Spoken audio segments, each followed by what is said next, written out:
Hi everyone, it's Olivia from Christine Ann Domestic Abuse Services again, and today I wanted to talk with you about a type of abuse that can be really hard to spot because it's not physical, making its impacts invisible. Gaslighting is an intentional type of psychological and emotional abuse used by many unhealthy people.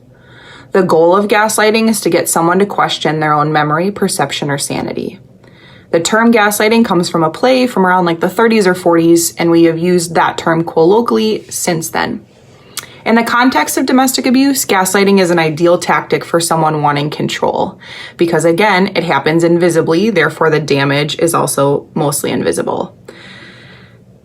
Things that happen in invisibility can be really dangerous. We often don't know the type of person that's doing this kind of damage. We never know what's happening behind closed doors, and I can promise you all of us know someone who has been gaslit.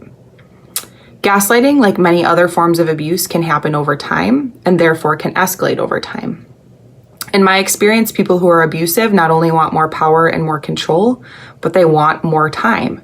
So what this means in the context of gaslighting is that sometimes gaslighting is happening occasionally, simply meaning that it's not constant, although that could happen. Occasional gaslighting or occasional abuse is just that though, abusive. The frequency or lack thereof can lead to this already uncertainty, clouded confusion, and judgment on behalf of that survivor while the gaslighter is just getting more time. What I'm saying is more often than not, gaslighting is happening in moments over a longer period of time. Gaslighting is a tactic used to disempower someone, and like all of power and control, it's about undermining someone's sense of self, truth, or reality. The power lies in the ability to get someone to question things. Let's think about it. If simply responding to something with one question and eventually not really having to say something at all, you can get someone to question their own reality, you have a whole lot of power at that point. I want to share with you guys a quote that I heard at a training, one that hits me at my core and illustrates the impact of gaslighting statements over a longer period of time. That didn't happen. And if it did, it wasn't that bad. And if it was, that's not a big deal. And if it is, it's not my fault. And if it was, I didn't mean it. And if I did, you deserve it.